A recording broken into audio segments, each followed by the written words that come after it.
5 things that we wish we had known before we moved. So right now we're on a train, and we'll be right back.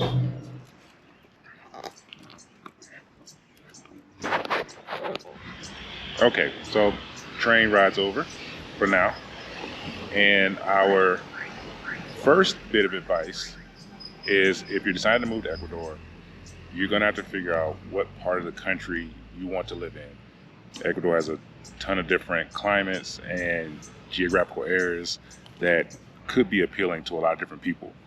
So, for instance, if altitude is an issue for you, there's Quito, which is kind of like the highest big city, and then Cuenca, and then Loja. They kind of step down a little bit.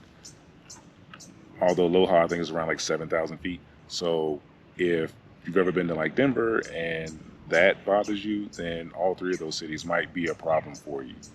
However, the weather and the climate in those areas is fantastic. So there's also the coast. When we moved here, we moved to the coast. We moved to Salinas. There's a bunch of coastal cities. Salinas was the best option for us as not being a really big city, but having enough to, make life comfortable for us. You have Manta, you have Montanita, Puerto Blanca. Yeah, there's several cities along the coast. That could be a great option if you like to be near the coastline, near the ocean. Right.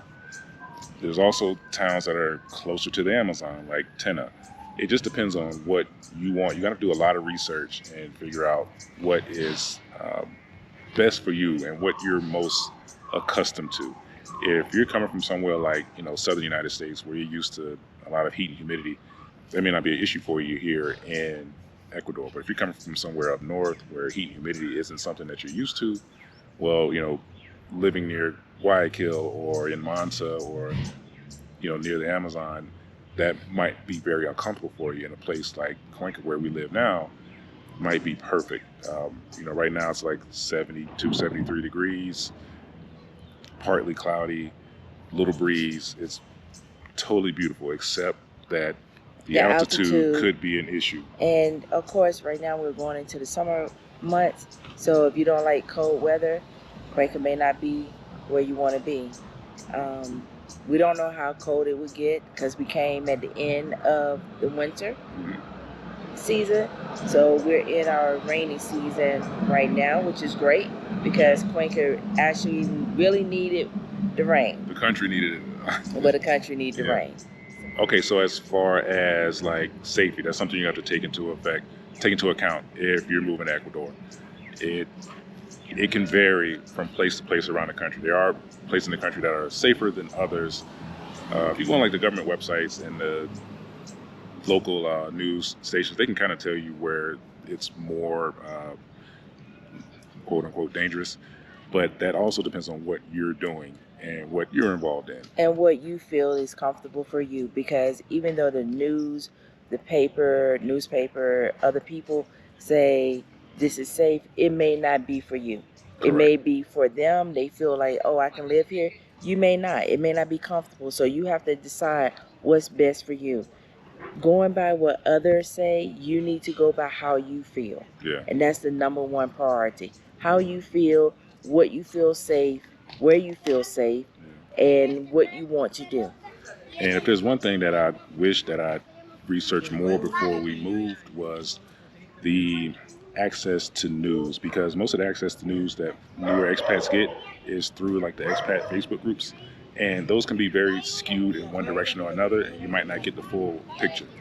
So I wish I had found more of like the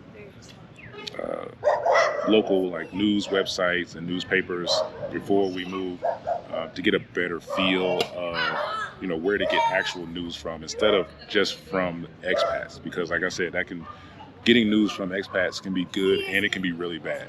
Yeah. And just like you said, do your research and see what news outlets that are available for you, so you can make that decision on where you want to be. And if Ecuador is the country for you, right. It may not be.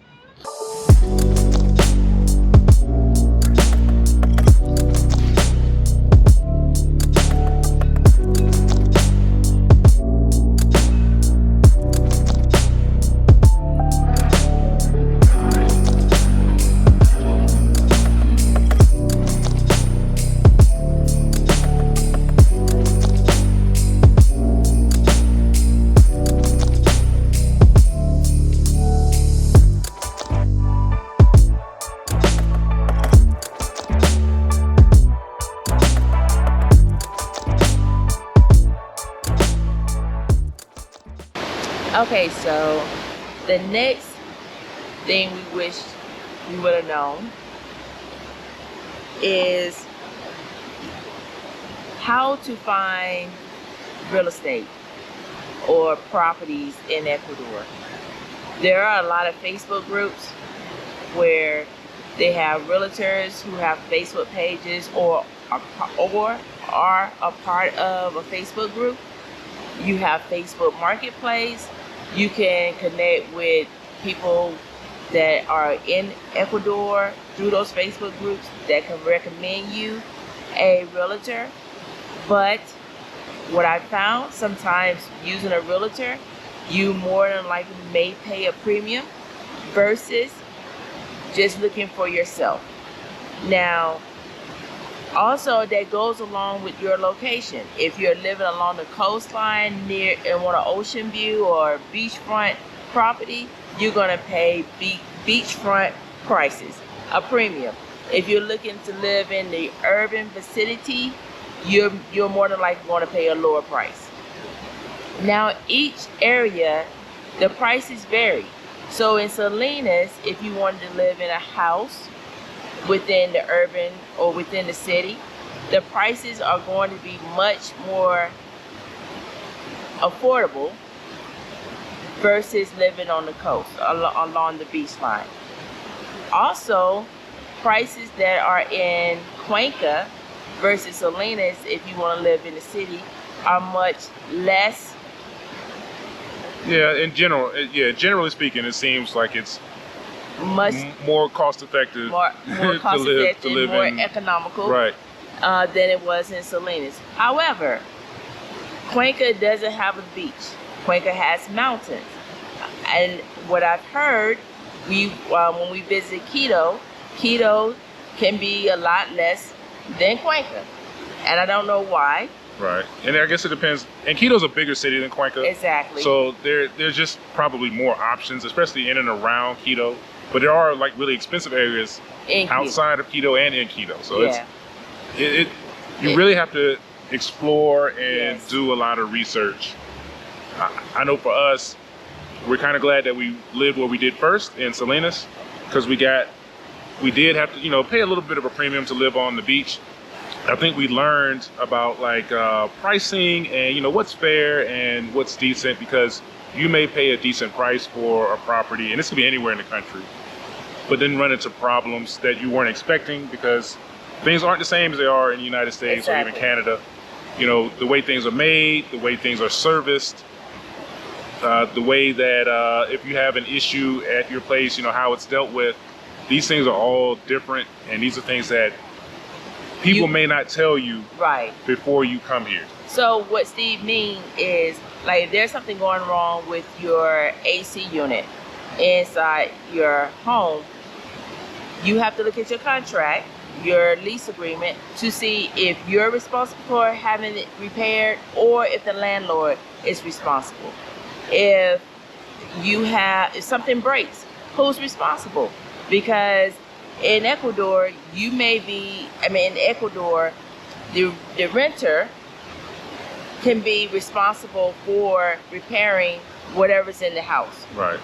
And let's just say if it's not the renter and it is the landlord can choose not to fix it.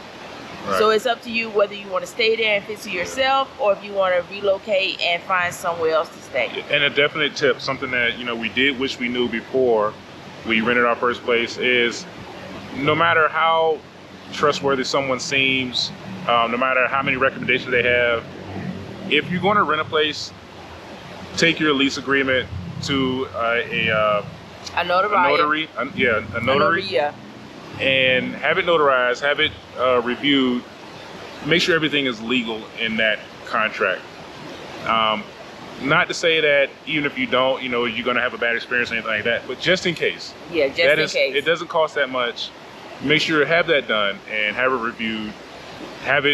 Also have your lease agreement, if you can, get it in English and Spanish. Yes. And compare it. Make sure nothing's left Make out. sure they're the same. So CYA. Yeah, exactly. Also, another thing we talked previously about, when you're deciding to rent a property or purchase a property, let's go with rental first. Know what it is that you want in your rental. What I mean by that is your amenities. Do you need a washer and dryer? How many bathrooms? Does it come with hot water? Does it come with AC? Does it have a refrigerator, a stove, appliances? Because there are times if you're renting sight unseen, you may be in for a surprise and get there and realize you may not have a sink, a stove, a refrigerator, hot water. And you can't flush toilet paper. That too. When you're going to purchase, it's best that you don't purchase sight unseen. I know some people are anxious and they want to do that, and you may look up and find something what you want, like really what you wanted, and then there's times you find something that you don't want and you're in for a surprise because you may be in an area you may not want to be. It could be loud, it could be noisy. People have parties all the time, and you can be in that area that they party all the time. So it's best that you come and tour, explore the area before you make a purchase, before you rent. Yeah, and even if you do rent, you know, you need to stay in a place long enough to know if that's an area you want to be in. Because it may be perfect when you view the rental, and then you realize after living there a month, it's either too loud, the area may be too dangerous. You never know. Yes. So you want to give it a shot and see. You might have to do rent at a few least times. 6 months to a year before you make the decision to purchase or to stay long time. Yeah. Long term, sorry. So another thing, when you're getting ready to do a deposit for the place that you're renting, it varies. Some people want first month, last month, and a deposit. Some want first month and a deposit. Some may want just a deposit. It just depends on the landlord and the realtor that you're using. So just be aware of what you want to do, because I can understand that 3 months of first, last, and the deposit may be a lot. So if that's something that you are not willing to do, I would not do that. I would look for someone else who may just take a deposit or just want first month and the deposit. So just think about that before you decide to relocate. Okay, so the third thing you want to consider when moving to Ecuador, one of the questions is, do you need a bank account? And yes, I would say you would need a bank account, because it would be nice to have access to a local account if you decide you ever want to build credit in Ecuador. And not only that, let's just say if your ATM card stopped working and you can't withdraw money from the US, at least you will have money locally if you need it for an emergency. Which is a thing that has happened, where for whatever reason, people can't withdraw money from US bank accounts. That's happened a couple times since we've lived here. So yes, open up a local account, bank account here. I would say is necessary, and just alleviate you not feeling as though you don't have access to your money. So, and opening an account here in Ecuador is easy. I know with Bank of Guayaquil, you can open it online. Others, you may have to go in. You may have to have a translator to assist. Now, translators, their prices vary. Some can charge astronomical prices for whatever reason, for their own personal gain. Right. Others are here to actually help and assist. So I would say if you're looking at a minimum of $10 is what I've seen, but I've seen high as $60 an hour. And I really think that's just someone who's trying to gain personally. Also, the best option is probably have a friend that speaks Spanish that's willing to help you. That's probably your easiest option. But besides that, yeah, try to find the best price translator that you can. Another benefit to having a local bank account is that some websites that you might want to try to do something with here in Ecuador, or try to do some kind of orders, or just in general, your US bank card may not work. For example, when we tried to re-up our phone plans when we first moved here, we couldn't use our US bank cards. You either had to go do it in person or have a local bank card to be able to put funds on your phone, things of that nature. So it makes it so much more convenient if you have local bank accounts. It's beautiful, honestly. Right. And another thing, going to the grocery store. If you go to a grocery store and say the machine is down, if you have a local account, you can do a bank transfer to pay for whatever items that you got at the store. You can do a bank transfer. That is one thing that we found very convenient. You can do a bank transfer when you go to the restaurants. You can do a bank transfer for a lot of things here in Ecuador. There's lots of ways to pay that you cannot do in the US. Another thing is having a bank account, you have access to pay utilities. You can pay your phone, you can pay your water, electric, gas, not gas. Any utilities. Any utilities. Yeah. And if you decide to get public health care here, you can also do a bank transfer to pay your health care. Right. All those services are usually built into the banking app, the local banking apps. So it makes it really convenient that you can just kind of just tap and pay. You can pay your electricity bill, you can pay for your phone, you can pay for anything right from the same app.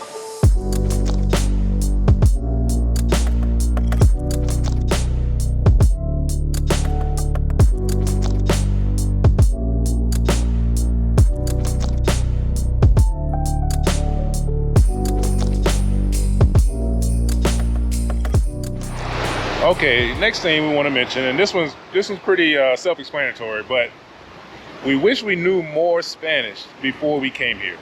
So we tried to learn a little Spanish before we came to Ecuador, but you don't realize how much you don't know until you have to ask like just the most random questions or have the most random, quick conversations, and you don't know any of the words you need to know. And it's so useful to learn Spanish before you come here. And plus, you're in a Spanish-speaking country, you should learn it anyway. But we really wish we did know more Spanish before we came here. And we only gave ourselves, it was only about a year before we left the US after we came up with the plan. So yeah, we probably wouldn't learn enough, but we wish we knew more before we came here. Now, it would be nice to be fluent. And like Steve said, to know more would be a great head start for us. And we knew the basic, but it's harder for us as we get older. And we had put more time into it, but at the time we were still working, so we could only do a couple of hours, about an hour. Yeah, it was a few hours we were doing a week. Yeah. And so it was okay, but not enough. Yeah. And also we're still learning. It's easier for you to maneuver in a country, a Spanish-speaking company, if you are fluent. Yeah. So. Yeah, we weren't saying that we should be fluent, but definitely should have known more Spanish before we came. It's much easier, and you have Google Translate, you have these different apps, but to be immersed in a culture and not be able to be fluent in Spanish, it can be a little. It's a little daunting. It's a little. Yeah. It can be a hindrance for you. Yeah. So if you are deciding to move to a Spanish-speaking country like Ecuador, learn as much Spanish as possible. So last thing is transportation and getting around. It's definitely different here in Ecuador than it is in the United States. There's some things you need to learn. When it comes to traffic laws, they're kind of a suggestion depending on where you are. One thing I will say is that we noticed that here in Cuenca, traffic is a little more organized than it is in Salinas. Doesn't mean it's necessarily good, but it's a little more organized. Yes. And there's also fewer transitos. So that's one thing you have to worry about. If you come here and you're going to expect to drive, the transitos, especially on the coast, they're everywhere and they stop you all the time. Sometimes they try to get a little money from you. That's something you really got to know. it helps if you are really good at Spanish. Yes, and also if you're deciding to get a driver's license here, you will have to take a driver's test, and it will be in Spanish. Yeah. There is no translation in English. So, like you said, you need to be fluent or be able to understand and read Spanish. Yep. Now, if you're deciding to, like when we were in Salinas and you don't want a car, your options are the bus or taxi. Now, the bus system in Cuenca is totally different from the bus system in Salinas. The bus system in Salinas takes cash. It's like, depending on your age, it could be 15, 20 cents. I forgot what the actual cost is for seniors. For everyone else, it can be 30 cents. And I think students get a discount as well. So when you come to Cuenca, you get a card. You go to the one of the stations, and you get a transit card. They have one for the train and one for the buses, and you pay for everything with that card. You just put money on it. It's 35 cents. It's 30 cents for the bus, and it's 35 cents for the train. Right. Yeah. So getting around, you're gonna have to kind of learn the route sometimes. You can use apps like Move It or Google and figure out where those bus lines go. But there's still a learning curve, because what we found out is that the bus we use most often, route changes on the weekends and holidays. Where you think you're going, that ain't where you're going. And also, if it says the bus is going to come at a certain time, that may not be. It might be near that time, and it might not. Exactly. So you need to be tranquilo. Yeah.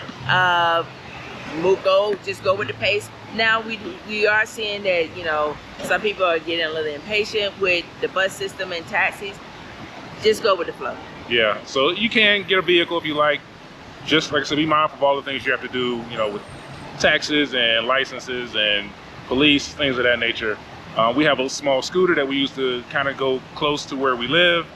That's a pretty good option if you're comfortable with that. If you're not, then definitely don't do it, because it can be dangerous. But yeah, getting around here in Ecuador, had we known beforehand, all the way the traffic works and everything, it would have been a little easier for us to transition, because we didn't start riding the bus for like 6 months. Yeah. We were taking taxis. You end up spending a lot of money on taxis when you really don't have to. Well, it's not, the taxi's not that expensive, but it will add up. Yeah. But you also, one of the things you do need to understand that in the U.S., the bus stops at every bus stop. If you're just standing there, they will stop. Here, you have to flag the bus down, even if you are at a bus stop. Yeah. Because if you don't wave it down, they're gonna pass you by, because they figure you're not getting on. You're not getting on. And if no one else is getting off the bus there, then they're gonna keep going. Yeah. And when you're on the bus, you signal. There's a signal on it that you press here in Cuenca. To signal the bus driver to stop at the next stop.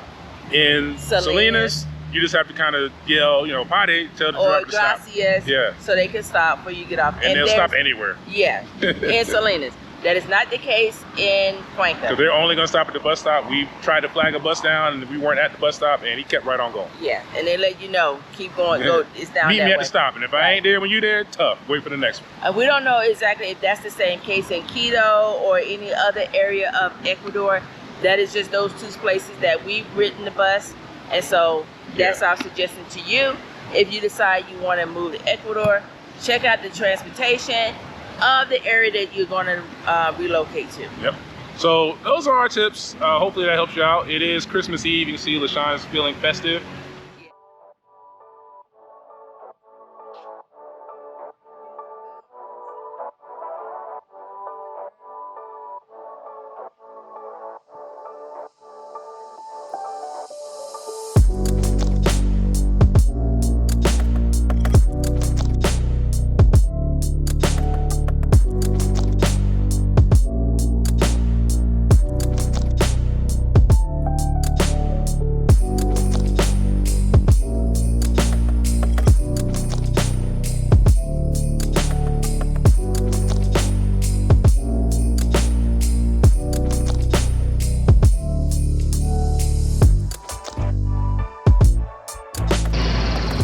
So we just got ourselves some lunch. It was great. And like we said, it is Christmas Eve. So happy holidays and Merry Christmas to each and every one of you. And if we don't see you before New Year's, Happy New Year's. All right. Like the video, share, subscribe if you aren't already, and we'll be back soon. Bye. Luckily, we come prepared with our rain jackets everywhere we go. We got caught in the rain.